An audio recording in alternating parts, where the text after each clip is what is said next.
Alright, Congress party operation Akarsh continue చేస్తోంది. లోక్సభ ఎన్నికల తర్వాత గేట్లు ఎత్తేసింది. సీఎం రేవంత్ రెడ్డి, మంత్రి పొంగులేటి శ్రీనివాసరెడ్డి కలిసి బాన్సువాడ ఎమ్మెల్యే పోచారం శ్రీనివాసరెడ్డి ఇంటికి వెళ్లడం, పోచారం కాంగ్రెస్లో చేరడం చకచకా జరిగిపోయాయి. కాంగ్రెస్లో చేరారు పోచారం శ్రీనివాసరెడ్డి, ఆయన కుమారుడు భాస్కర్ రెడ్డి. కండువా కప్పి పార్టీలోకి ఆహ్వానించారు ముఖ్యమంత్రి రేవంత్ రెడ్డి. అలాగే పోచారం శ్రీనివాసరెడ్డి కూడా ముఖ్యమంత్రికి కండువా కప్పి గౌరవంగా చూశారు. పోచారం శ్రీనివాసరెడ్డికి ఒక సముచితమైన స్థానం, గౌరవం ఇస్తామంటున్నారు రేవంత్ రెడ్డి. కాంగ్రెస్ పార్టీలో పోచారం చేరినట్టుగా అఫీషియల్ అయింది. బాన్సువాడ నియోజకవర్గం అభివృద్ధికి సహకరిస్తానని ముఖ్యమంత్రి రేవంత్ రెడ్డి అంటున్నారు. పోచారం శ్రీనివాసరెడ్డికి కూడా సముచిత స్థానం కల్పిస్తామంటున్నారు. రైతుల శ్రేయస్సు కోసం పోచారంకున్న అనుభవాన్ని వినియోగించుకుంటామంటున్నారు ముఖ్యమంత్రి రేవంత్.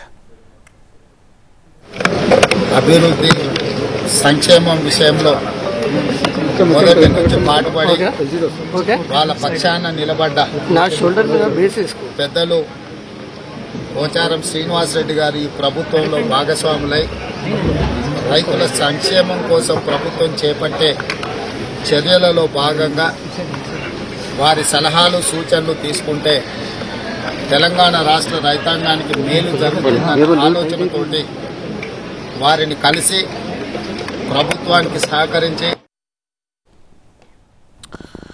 సీఎం రేవంత్ రైతు పక్షపాతిగా వ్యవహరిస్తున్నారు అంటున్నారు పోచారం శ్రీనివాసరెడ్డి. రైతుల సంక్షేమం కోసమే కాంగ్రెస్లో చేరాను అని, సమస్యలను అధిగమిస్తూ సీఎం రేవంత్ ముందుకెళ్తున్నారు అని, రాష్ట్ర ప్రగతి కోసం అంతా కలిసి పనిచేస్తామని పోచారం శ్రీనివాసరెడ్డి అంటున్నారు. నా రాజకీయ భవిష్యత్తు కాంగ్రెస్తోనే మొదలైందని గుర్తు చేశారు ఆయన.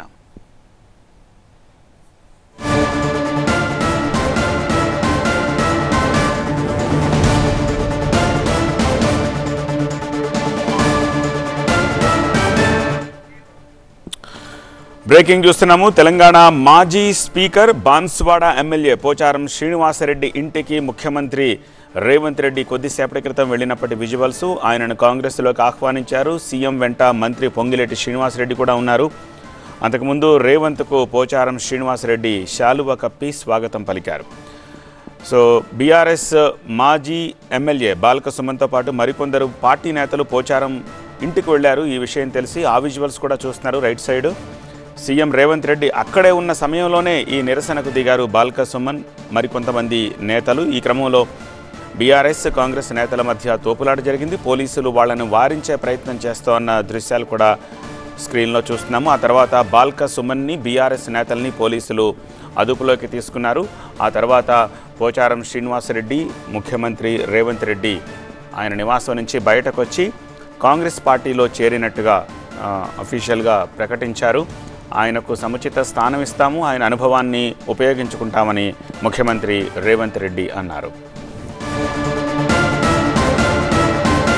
మీ కంట్రోల్కి వచ్చిన తెలంగాణ ప్రజలు మాత్రం మా కంట్రోల్లో ఉన్నారు.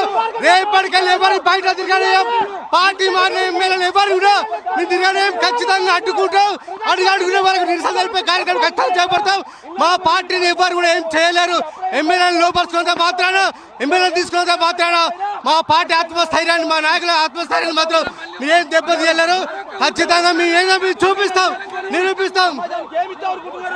ఎమ్మెల్యేలను చేర్చుకొని ఏమితో అనుకుంటున్నారు? ఇలా మీరే చెప్పారు కదా గతంలో ఎమ్మెల్యే చేర్చుకొని చెప్పులతో కొట్టమని. ఇలా రేవంత్ రెడ్డి ఏ చెప్పులతో కొట్టాలి? ఉరిదేమని చెప్పినావు కదా, ఎన్ని నెట్ట ఉరిదేమని చెప్పి తెలియజేస్తా ఉన్నా.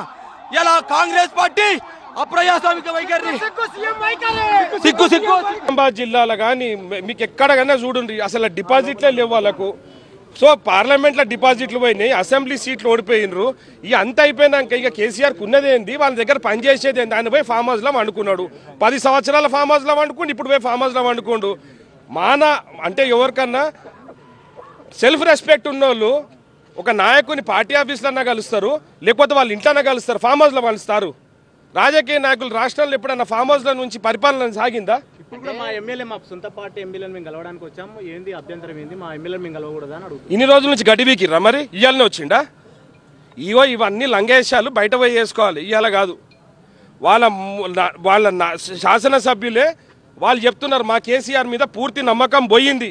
ఎందుకంటే మొన్న ఎలక్షన్లలో కేసీఆర్, కేటీఆర్, హరీష్ రావు స్వయాన వాళ్ళే బీజేపీకి పనిచేయమని చెప్పి వాళ్ళు మా మీద ఒత్తిడి తీసుకొచ్చింది. కాబట్టి మేము మా సెల్ఫ్ రెస్పెక్ట్ని కాపాడుకుంటానికి మేము కాంగ్రెస్ పార్టీలో రేవంత్ రెడ్డి గారి నాయకత్వంలో పనిచేద్దామని చెప్పేసి నాయకులందరూ కూడా ముందుకు వస్తున్నారు.